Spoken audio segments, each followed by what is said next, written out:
I mean, even though I love to do it, it's much more work because, you know, I'm like frustrated at trying to capture on film something that I can't even articulate because I don't really know what it is I am looking for until I see it.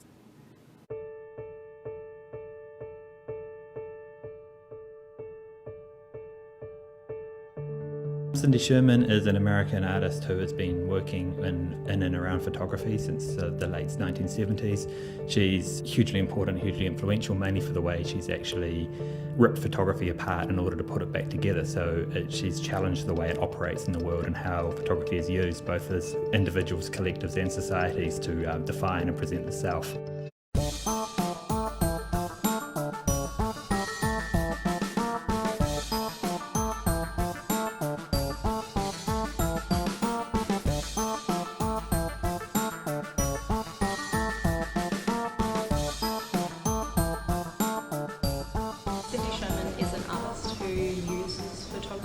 She's a conceptual photographer, we would say.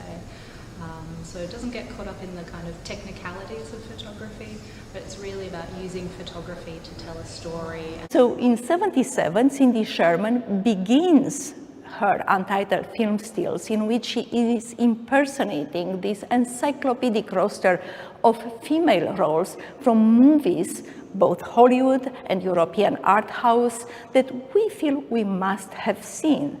It's really difficult to pick my favorite work. I mean, I particularly like the film stills because I have a personal connection to it. Cindy and I lived together for about 7 years, and I would help her take photographs of her work, and she would model for me for my drawings. The first group of photographs she was taking was usually in our loft. And then she had this idea about wanting to go out, take it outside. We had curtains in the van. It was like a hippie van. And we'd drive to locations, and she would change in the back and then come out of the van a different character. And this one, I think, was one of the last ones of the day. We used to go on a regular basis to go see films at the Bleecker Street Cinema and the Carnegie Cinema, and we saw a bunch of Godard films and Truffaut and blah, blah, blah.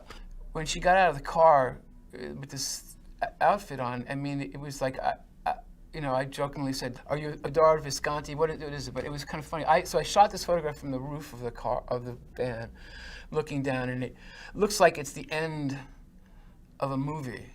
You know, like credits should roll in. Like her lover has driven off the pier and died, and she's, you know, she's walking away because he cheated on her. What's so great about her pictures is that they're not so much about what you look at, but they're also about what happened before and what happens after. And I think when she made this print is also quite beautiful. Is that she highlighted her eyes in the photograph, which is really kind of cool.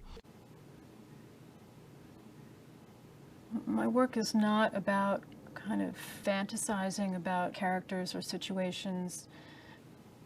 Some people, I think, have thought that the characters I do were, yeah, like as if I've always fantasized about being a femme fatale or whatever, you know, if in my film stills. I don't think of it as that literal to me. When I'm doing the characters, I really don't feel like it's some sort of something that grows out of my fantasy, my own dreams. In college, when I would do it, I would, you know, become a character and then sort of think, well, gee, here I am as Lucille Ball, what do I do now? So then it became sort of a thing and a little more like performance, and I started to do it to going to parties sometimes. Cindy's work wasn't getting attention in the beginning. It was being accused of being photographs, which was so moronic because she's so much an artist before she's a photographer. And the way that she constructs her appearances is like a painter. When Sherman was just a child, she loved to play dress up. And in fact, she would construct all these elaborate costumes out of a trunk of old clothes. And she constructs the images in that sense. So the makeup that she would put on herself was clearly made to render an image in the photographic state and not in real life. Do you know what I mean? So it would always be quite hideous sometimes. She looked pretty weird. The clowns, I mean, I loved them so much. Well, the idea was, okay, I'm making these pictures of clowns, but I don't want it to look like me. But, you know, that's easy enough to say when you have clown makeup on, but how do you make one clown really look like it's a different person? underneath the makeup. I was really inspired by looking online at clown sites. They have to be, sincere people that just want to be hired to entertain at somebody's birthday party, and yet you're looking at all the various faces, and some of them just look like, I don't know, that this person, like there's something about them that just like, I don't trust, or like is suspicious, or like, why are they a clown? The idea sort of continued where it's like, say the whole world is a world of clowns, as if it's another dimension, like the dimension of clowns. Another planet where they all happen to be clowns. And the works are very much about the way that identity is constructed, but also the way that imagery is constructed. There's one in particular that has stood out for me, and that's a recent work from 2008, Untitled number 466. It's from a series that Cindy did of women of a certain age from the top echelons of polite society. It's presented in this opulent gilded frame. You can imagine that maybe the picture is hanging even in her own home in this sort of grand foyer as you enter. And I sort of think of her as a grande dame. She's wearing this elegant blue caftan. She has fabulous gold earrings. Her makeup is perfect. She's wearing these great rings. If you look very closely, you see that this glossy perfection unravels. She's wearing these pink plastic slippers, the kind that you would buy at the dollar store. And she's wearing thick hose, the kind that you would wear if you had varicose veins. And I think Cindy is so brilliant in all of her pictures where there's this kind of juxtaposition between what we first see and then this other narrative, this darker. She looks to be in this fabulous setting. Cindy made the picture in her studio. She photographed herself in costume against a green screen and then digitally inserted a backdrop, which in fact Cindy photographed at the Cloisters here in New York.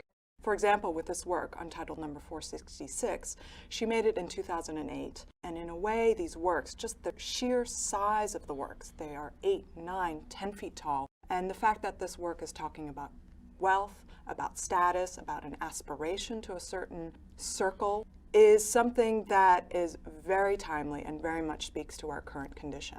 It also reflects our current culture of sort of YouTube fame, celebrity makeovers, the Real Housewives TV franchise, all of those things that are part of our cultural language today.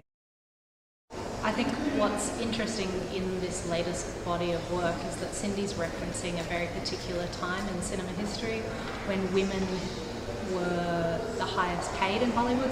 So interesting about Cindy's practice is that while the images are always her, they're not about her. For her, they're characters. And I mean, she talks about painting the character onto her face with the makeup, and she does all the makeup and the costumes herself.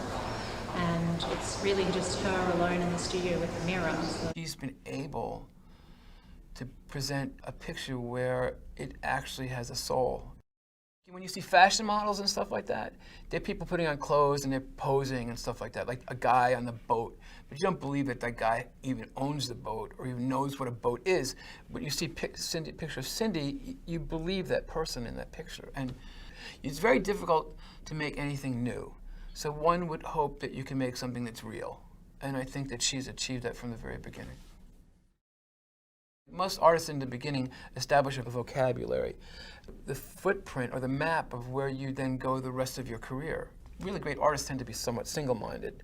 You know, it's so if you look at Cindy's early pictures, you'll see the basic roots of everything that has come afterwards. And if anything, it's maybe that those film stills are the template for the future investigations, because you can actually look at the film stills and then track different series out of the film stills, you know what I mean?